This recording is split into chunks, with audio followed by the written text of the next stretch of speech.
Tell me when you're ready. Oh, did you start already? He's ready.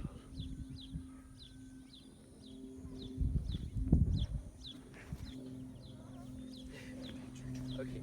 As a child, and I'm sure this is true for many others, every time I picked up a stick, I suddenly became a natural born samurai warrior. Although I had no idea what I was doing, and 50% of the time I whacked myself in the face, and the whole time I looked like a complete idiot. In my mind, I was the best fighter in all of Central Texas. Lucky for my young warrior self, I wasn't born in Japan during the 16th century, or competition for the title of best swordsman might have been much more difficult. Unless, of course, I happened to be an undefeated swordsman in one of Japan's most famous samurais, Miyamoto Musashi. Miyamoto Musashi, his full name, Shinmen Musashi no Kami Fujiwara no Genshin, is said to be one of the greatest swordsmen to have ever existed. In fact, if you were to Google greatest swordsman ever, the very first name that appears is none other than Miyamoto Musashi. He's number one on Escafy.com's list of 10 greatest swordsmen in history. His story has been told for centuries, and throughout all the years, he's held his title. To understand the life of Musashi and how he became the best, we have to take a look into his life. From his childhood to his pilgrimage as a warrior, then then we will discover his influences on the future generations of martial artists and strategists alike. When and where he was born. He was born in. Oh, fuck. He was born around 1584, a time when Japan was suffering from civil war between lords competing for territory.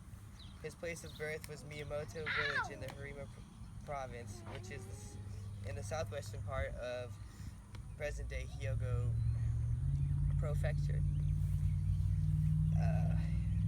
He was born into a samurai family. His father was strict and showed no love toward Musashi, but he was an expert in kenjutsu and jutsu sword styles, and gifted his son by teaching him at a very young age. For a while, Miyamoto Musashi lived with his uncle, a monk, who taught him Zen Buddhism and how to read and write. Musashi fought his first duel at 13 years of age against a samurai from the Tajima province. Musashi ended the duel in seconds, throwing the man on the ground and killed him with his bokuto, which is a wooden sword. Musashi's life alone started between the ages of 16 to 20 years old, where he took part in the Battle of Sekigahara, a war between the Toyotomi and Tokugawa clans. Later, Miyamoto Musashi challenged the master of the Yoshioka clan, whose school taught a style that was a part of the Kyohachi Ryu, which were the 8 major kenjutsu styles of Kyoto. He used his brains and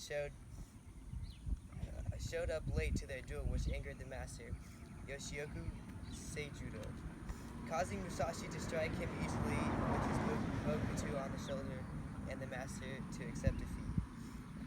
Wanting to reclaim honor to their clan, Seijudo's brother, the new head of the clan, challenged Musashi. Musashi showed up late once again, and this time he struck the leader of the Yoshioka clan in the head with his bokuto, which resulted in death.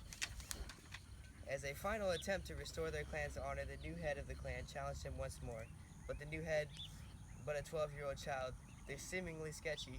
Miyamoto decided to show up early this time and saw their clan's men set up for a trap for him. So right at the scheduled time of the duel, Musashi ran out and cut the boy's head off and quickly escaped, slicing through a cornfield with 2 swords, which is believed to be where he obtained his idea for his own sword style. Throughout his younger years, he fought many more duels. His most famous duel occurred on Ganru Island on April 13th, 1612, against Sasaki Kojiro, another of one of the world's greatest swordsmen.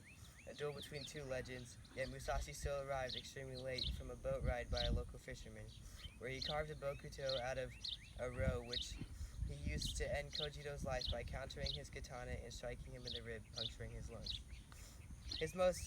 After returning to his boat, Musashi realized he had killed another great swordsman and refused to do another lethal duel again. At this moment, he achieved Satori, which is spiritual awakening. He briefly established a school and then later participated in another war between the Toyotomi and Tokugawa clans, still ending uninjured. Musashi used the rest of his years to teach his sword skills. He used his skills as a writer and wrote a book called Yoho Sanjugo, the 35 Instructions on Strategy.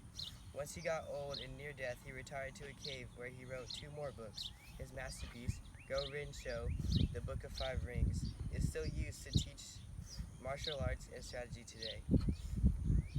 His final book, Dokodo, The Way of Walking Alone, was based on self-discipline of oneself, which he wrote just months before he died.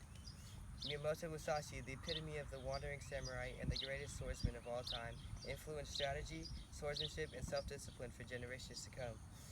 We can understand Musashi's life through his great achievements in books that he wrote, which credits him as an important character in Japanese culture. The undefeated warrior and sensei, Miyamoto Musashi. Throughout his life, Miyamoto overcame roughly over 60 duels and was never once defeated. He also helped leave his legacy throughout his teachings and the books he wrote. Although his life ended, he made sure that the spirit of the samurai survived through the ages and still influences our youth today.